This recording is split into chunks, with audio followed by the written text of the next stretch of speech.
bisa mendapatkan kebahagiaan dalam aktivitas apapun sekalipun sederhana. Tapi ketika kebahagiaan itu tidak diiringi dengan ridha Allah, rasanya itu akan selalu sementara.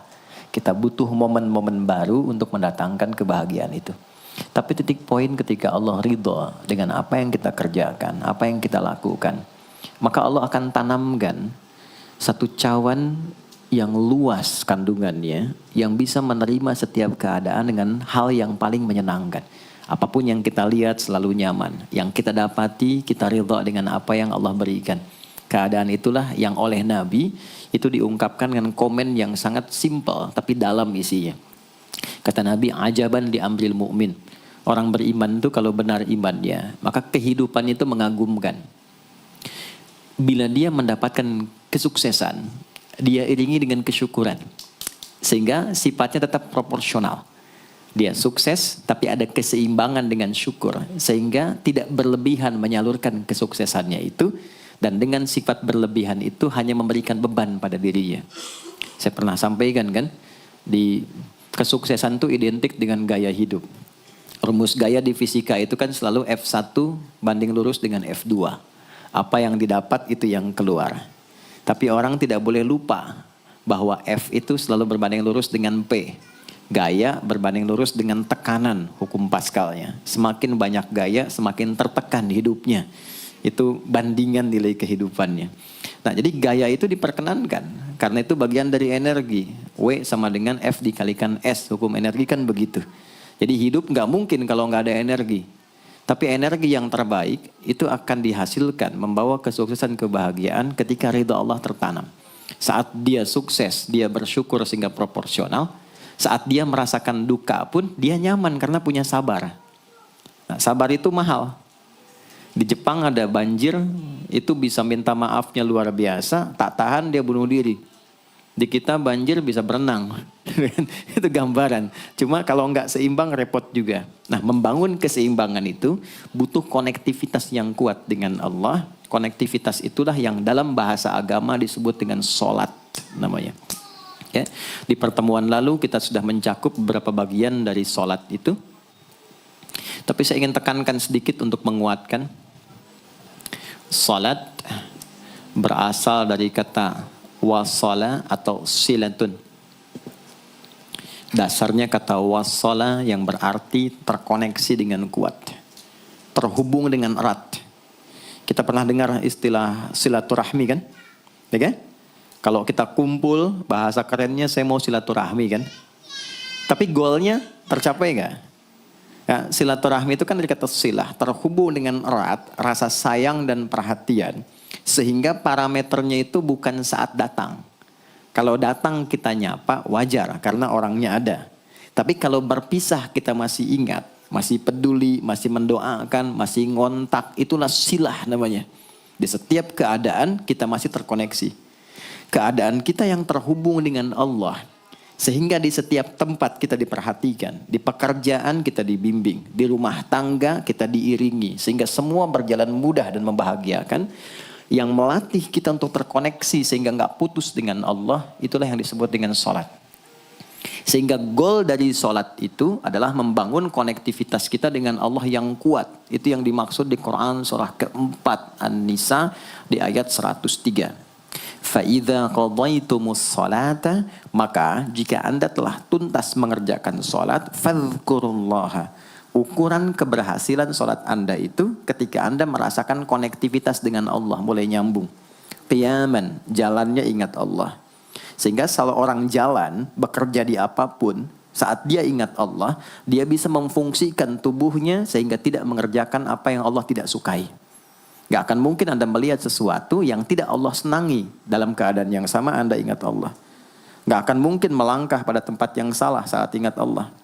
Dan itu tidak mudah, karena banyak orang keluar masjid pun setelah selesai sholat, masih tertukar sendal. Padahal kalau dia ingat Allah, nggak mungkin itu terjadi. Itu pelajaran dasarnya. Wa qu'udan wa ala junubikum. Baik itu duduk, bahkan sampai berbaring. Ada koneksi.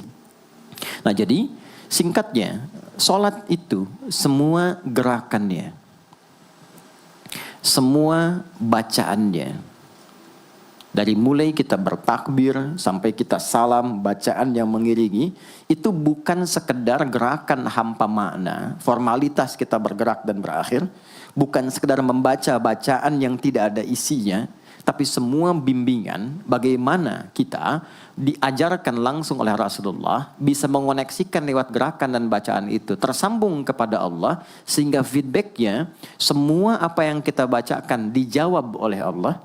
Semua gerakan yang kita lakukan ini hakikatnya bimbingan tentang inti kehidupan kita. Jadi di sholat itu ada bacaan, ada gerakan, ada hikmah, ada maknanya semua. Jadi bukan kita takbir begini hampa saja.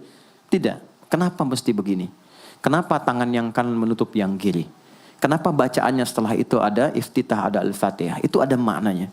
Dan dahsyatnya semua profesi-profesi sahabat dan generasi setelahnya yang belajar dengan benar tentang sholat ini, itu semua merubah hidupnya jadi lebih sukses dari apapun yang mereka pilih dalam menjalani hidup.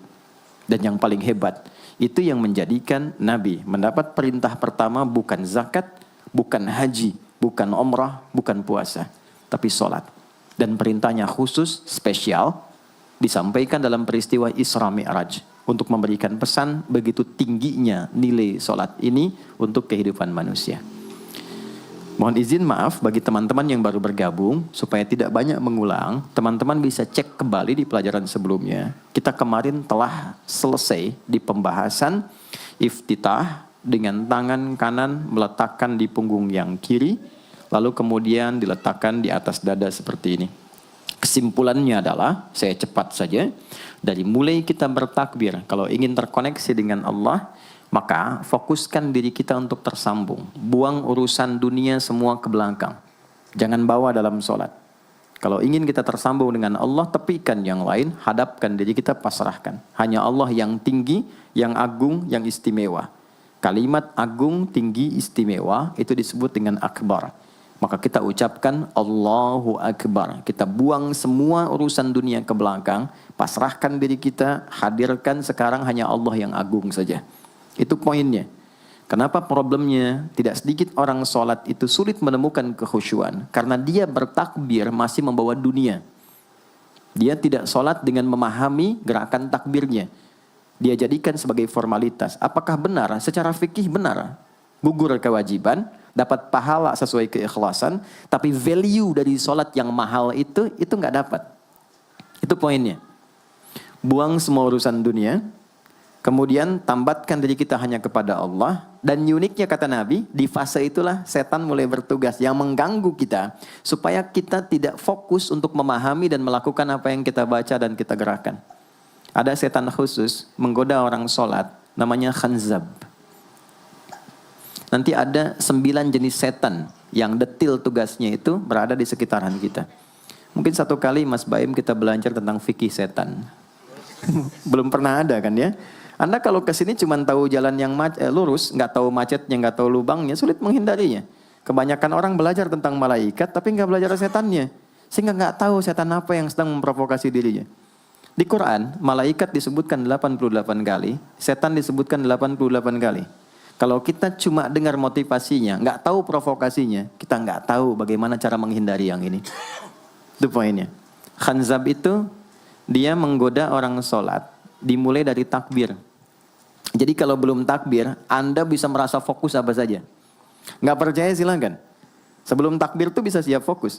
Tapi begitu Anda mulai bertakbir, di hadis riwayat Abu Daud, Allahu Akbar, fayaqulu syaitanu. Maka di sini setan mulai tugasnya untuk mengganggu orang supaya nggak dapat nilai-nilai tadi. Maka dia berkata, udhkur kadza. Kamu ingat ini ya, kamu ingat itu ya. Betapa Anda memulai dengan membuang semua urusan dunia. Tapi kalau sudah takbir, itu setan yang install. Masuk sendiri dia. Makanya kalau nggak percaya silakan nanti zuhur tuh ya. Begitu Anda takbir, itu masuk semua. Ingat ini, ingat itu, mobil parkir di mana. Sampai ceramah saya sekarang pun itu akan masuk. Ingat ya, ada setan yang goda. Nah itu setan itu. Itu setan sendiri. Membuat kita itu begitu lupa. Sampai lihat ujung hadisnya. Hatta la yash'ural musalli kam raka'atan yusalli. Sampai nanti akan ditemukan orang sholat. Dia tidak sadar berapa rakaat sedang menunaikan sholatnya. Nah itu kalau Nabi sampaikan pasti terjadi.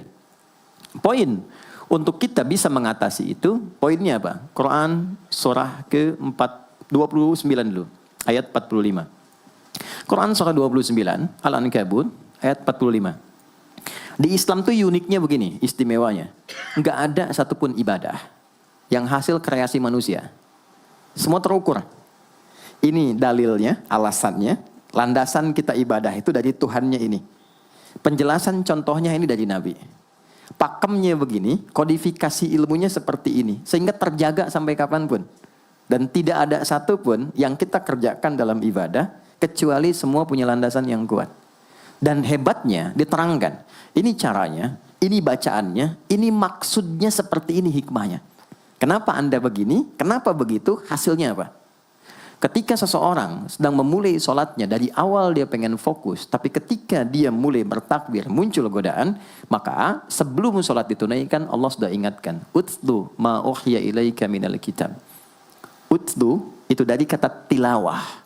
Artinya baca, pahami, amalkan apa yang telah dipahami itu.